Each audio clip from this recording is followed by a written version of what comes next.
Hello, welcome to Michelle Sews Again. I'm Michelle. Today I am going to share with you the way that I have made a knockoff version of this Pottery Barn Kids Advent Calendar.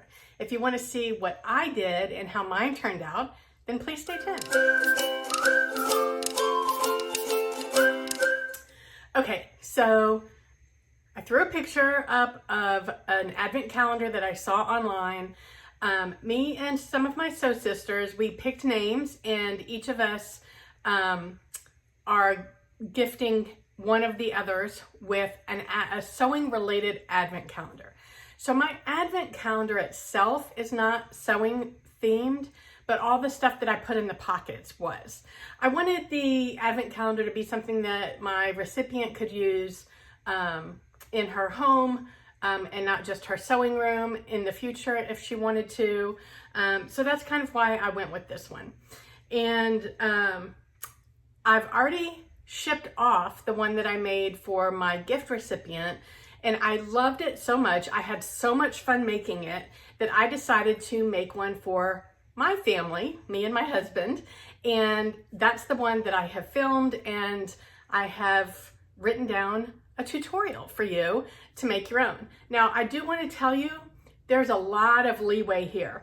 You can mix and match and do this in different types of materials. You do not have to use the materials that I used. You do not have to do it the size that I did it. I'm just hoping that this inspires you. If you've been interested in making one of your own, even if it's not this one, go out on Pinterest, go out on Google Images, find something that you like, and figure out a way to replicate it. That's all I did. The one that I picked was pretty straightforward. So anyway, I hope you find this to be fun and inspirational. All right, so the first thing that I want to share with you are materials that you're going to need. So I'll insert a picture here. I did take a picture of everything. The only thing that's missing from the picture is one item, and I'll get to that in a minute. So I used 4 different colors of felt, and I got the, for my background, I used felt by the yard. For the other pieces, I used sheets of felt, which are just, for a couple of them, I had a whole multi-pack of lots of different colors, so I was able to get a few sheets out of there. I did end up having to buy 1 sheet of red because I had used up my red sheet on my other Advent calendar.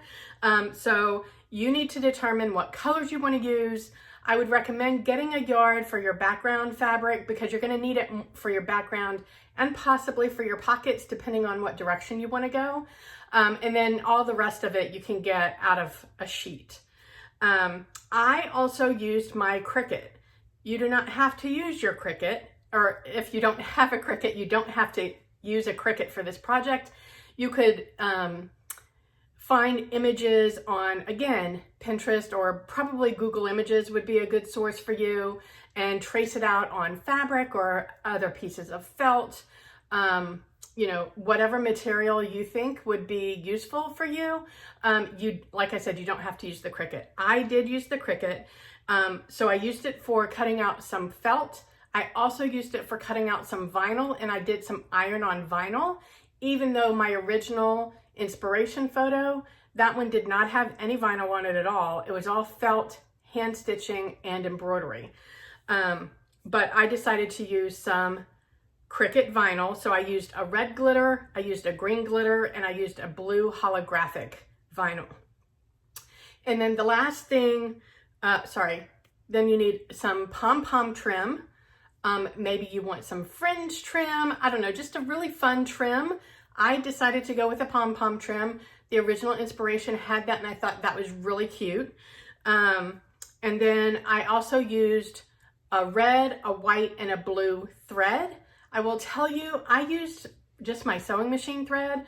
I kind of wish, no, I really wish that I had used embroidery thread instead. It just would have shown up better.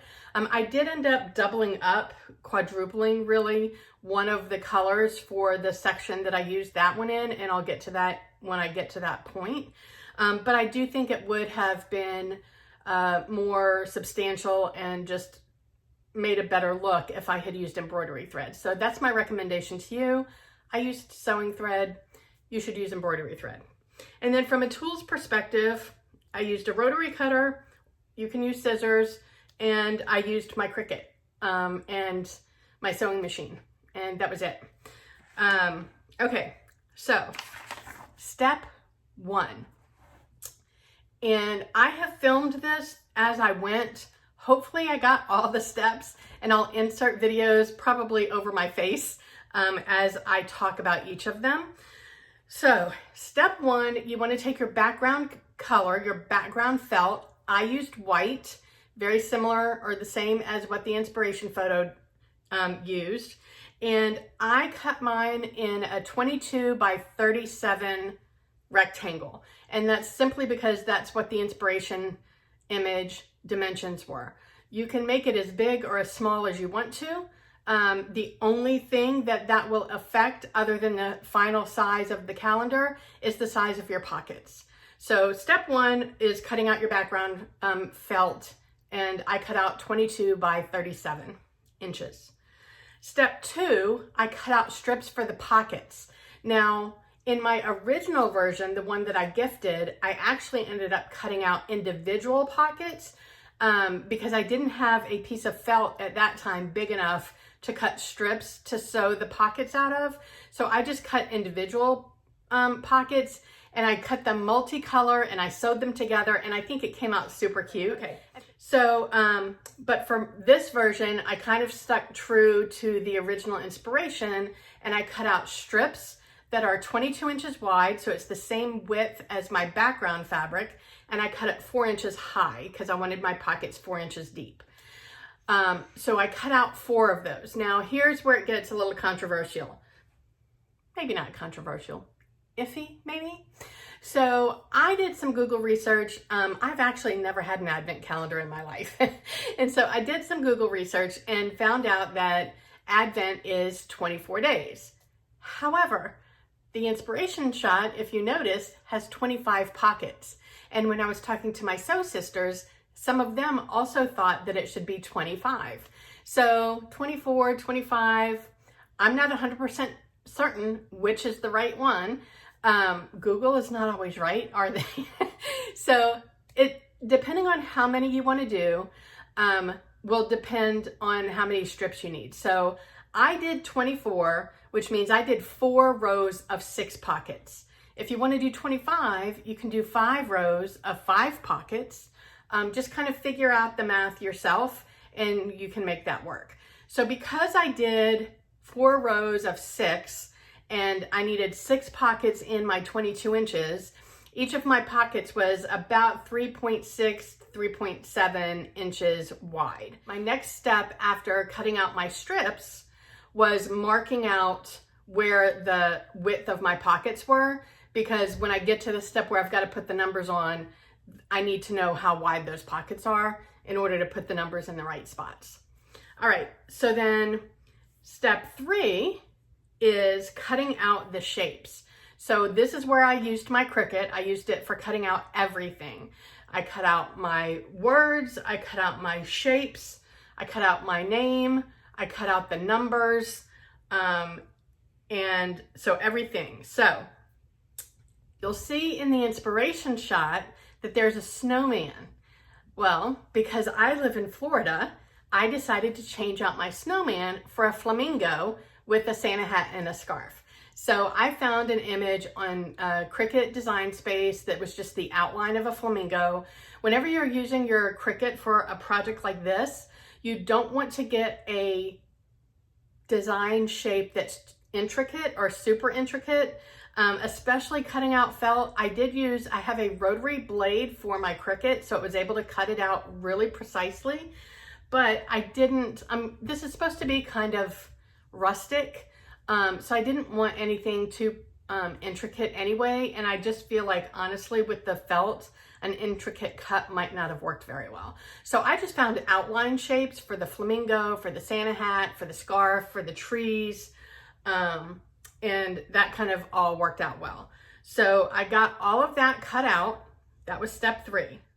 Step 5, so at this point, I've already got my strips of pockets. I've got them measured out.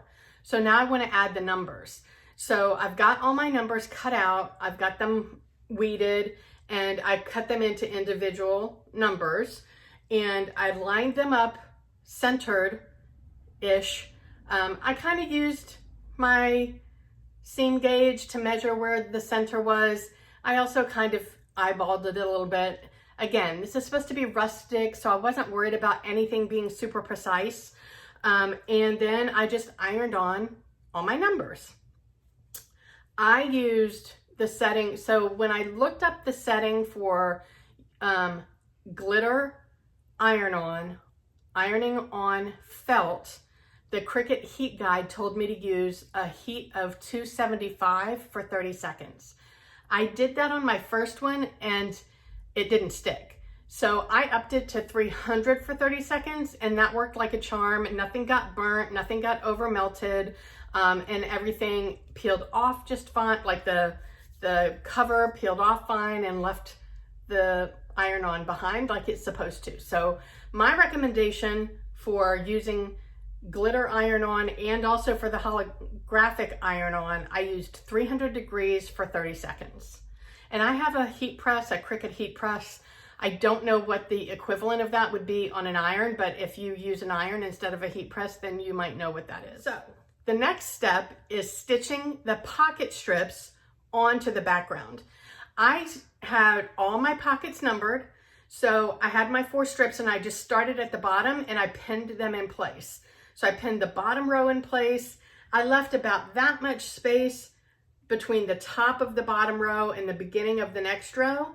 And I pinned the second row in place, and I did the same for the 3rd row and the 4th row. Once I had them all pinned in place, here's what I did different from the first time. The first time I stitched one whole row at a time. I stitched the bottom in place and then I stitched all the spots in between the pockets. Then I moved on to the next strip. That was really cumbersome, took a long time. It took a long time, it left a lot of crazy threads. This time I got a little bit smarter about it and I sewed the bottom of every row first. So I went lengthwise for all 4 rows, and then I went up and down between the pockets. So on the edge of the pocket and then in between the pockets, and I left a space. I'd stop between the first row and I pushed my fabric through, and then I put my needle down again at the start of the next pocket. So I left a little bit of a gap between the rows without cutting my thread. So I was just like stopping and starting again, stopping and starting again for all 4 rows. And then I did the next 4 rows in between the pockets, and I did that all the way across. That was much more efficient. Used a lot less thread because I wasn't pulling the whole thing out and snipping and leaving big long trails. So it was a lot smarter that way than the way that I did it the first time. So I would recommend that you try and do it all the same direction, all at the same time, if that makes sense. Now here's where, when you're sewing on your pockets, I encourage you to get a little creative. There are so many different ways that you could do it. You could use the same color thread as your felt. You could do a contrasting thread, you could do a straight stitch, you could do a decorative stitch. Of course, I used a contrasting thread and a decorative stitch because why not? It's an opportunity to get creative and to have a little bit of fun. So I used one of the decorative stitches that are already on my machine. I practiced first on a piece of scrap felt to make sure it would go through both layers of felt, and it did fine, and so I went to town. And that's what I used to outline all of my pockets. The next step is I ironed on my name. So I put our last name, The Halls. I did it in red glitter, and I just found a really pretty font that I liked, and I cut it out, and I measured 1 inch from the top of the top row of pockets. I measured up 1 inch, and that's where I put the bottom of my name. So there's only an inch gap between the bottom of my name and the top row of pockets. And I measured that from the beginning of the name to the end of the name and in the middle, because I did a snafu on my recipients and the name was kind of cockeyed. So I ended up having to, and once you iron on that, onto felt, it's not coming off. So I ended up having to put it on I did her name again, and I put it on an extra piece of felt, a contrasting color piece of felt, which ended up actually being cute because it kind of broke up the background a little bit. And then I stitched that plate over the original name. It ended up working out fine, but yeah, I didn't want to have to do that again. So I made sure I measured appropriately and centered the name over the center of the pockets. You don't have to do it center. You could go offside. You can, again, get creative, do wherever you want. I just decided to center it. Okay, now you might sense a theme here. I'm working from the bottom up, and that's so I can make sure that everything is placed correctly in relationship to each other, and that I don't end up having big gaps anywhere. So the next thing that I did was I put in my two trees and my flamingo, and I got those in place and I pinned them, and then I pinned my Merry Christmas letters in place. Now the inspiration photograph you'll see has multicolor letters for the Merry Christmas. I decided to go with alternating red and green for mine, and then I stitched it on with a stitched garland. So the letters are actually flying free, but they're tacked in at the top with this stitched in garland. And then once I got that placed where I wanted to, I stitched it in, and then I did a rough top stitch on the trees, the flamingo, the Santa hat, and the scarf. Again, I wanted it to look rustic, so I'm not worried about perfection here. And then I took my blue thread and I kind of just did, I forget what kind of stitch that's called, just a running stitch, to kind of make it look like a snowbank between my name and the trees and the flamingo. And then finally, not finally, but the almost last step is I put in these blue holographic stars up in the upper and left-hand corner. The original version, the name and those stars were also embroidered with thread, and I decided to do both of those with vinyl. And then the very last step is putting on the pom-pom trim. So I just found a really fun pom-pom trim. I like this one because it's kind of fringy. A lot of them are like felty pom-pom, but this one was fringy, and I just thought that was a fun extra detail. And I sewed mine onto the back side with a zigzag stitch. So on the top, you can see the zigzag stitch because I did it in a green on my white fabric. Again, here, you can do the same thing as you did with the pockets. You can go same color thread as your background with a straight stitch. You can go contrasting stitch with a decorative stitch, whatever you want to do. So on the top, I wanted that to show. On the bottom, because I'd used the decorative stitch to sew the pockets on, I didn't want to add another decorative stitch on top of that.